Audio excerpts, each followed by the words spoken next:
Hello everyone, and welcome to another Storytime Saturday.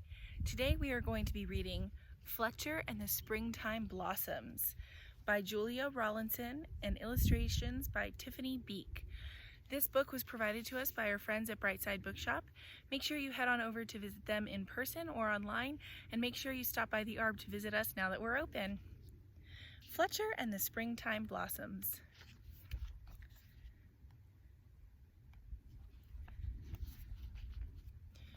The woods were full of the chirping, bustling, sing-song sounds of spring. Fletcher bounced along with his nose in the air, sniffing the just-burst buds of flowers and playing chase with butterflies. With his head spinning with sights and sounds, he tumbled happily down the hill into the sunny orchard. But when he picked himself up from the ground, he couldn't believe his eyes.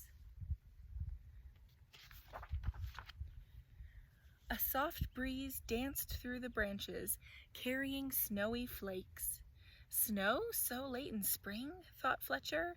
It will be too cold for the buds and the butterflies. There's no time to lose. Looking for someone to tell, he trotted back up the hill and past a pair of birds, coo-cooing on a branch. "You've flown to your summer home too soon," Fletcher cried. "I've been down to the orchard and there's more snow on the way." "Then we should fly back south," they called. "But first we must tell Porcupine. He's just come out of his bed of leaves. He needs to snuggle back down or he'll freeze." Fletcher and the birds found Porcupine stretching and scratching. "There's snow on the way," panted Fletcher. "I saw it in the orchard. It will be too cold for the butterflies. The birds will need to fly south, and you must hide away." "Then I should crawl back into my bed," snuffled Porcupine sadly. "But first we must tell Squirrel that he needs to hunt for food. He's eaten his winter store of nuts.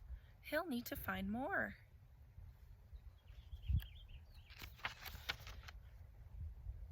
Fletcher, the birds, and Porcupine found Squirrel scampering after sunbeams. "Snow is blowing in from the orchard," gasped Fletcher. "It will be too cold for butterflies. The birds will need to fly south. Poor Porcupine must go back to bed, and you must find some food." "You're right. I've eaten my spring feast," said Squirrel, "and all my stores are gone. But before I hunt for more, we need to tell the rabbits to munch as much grass as they can before the snow falls."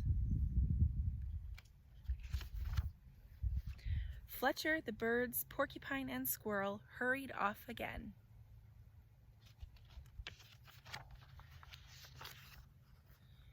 The rabbits were rolling down the hill next to their burrow. "Stop playing," cried Fletcher. "There's snow blowing in from the orchard. It will be too cold for the butterflies. The birds will need to fly south. Poor Porcupine must go back to bed. Squirrel needs to find food, and you must munch more grass." "Before we eat," said the rabbits, staggering dizzily to their feet, "let's go and play in the snow." So the rabbits hoppity-roly-poly plopped down the hill, through the woods. They were chased by Squirrel, Porcupine, the birds, and a bouncy, full of importance fox, all the way to the orchard, where the ground was white with blossoms. Blossoms bobbing in the branches, blossoms blowing in the breeze, blossoms blanketing the ground, and not a snowflake to be found. "Those are blossoms, not snow, you foolish fox," the animals cried.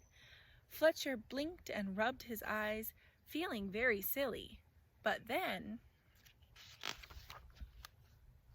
the animals scooped up pawfuls and clawfuls of blossoms from the ground and covered him in a tickly shower of fluttering white petals. Fletcher and his friends ran and played between the trees until at last they all collapsed in a blossomy, soft, white heap. Then the birds fluttered back to the branch with beakfuls of blossoms to line their nest. Porcupine snuffled off up the slope, his quills dotted with tiny white petals. Squirrel went chasing up and down trees after snow-white petals dancing in the breeze. And the rabbits bounced back up the hill with blossoms to brighten their burrow.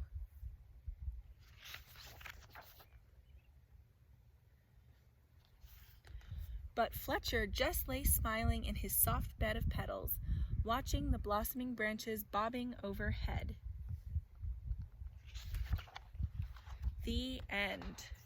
What a great book about springtime. Come and visit us here at the Arbor where you can see springtime in action right now. Thanks so much for joining me and have a great day. Bye.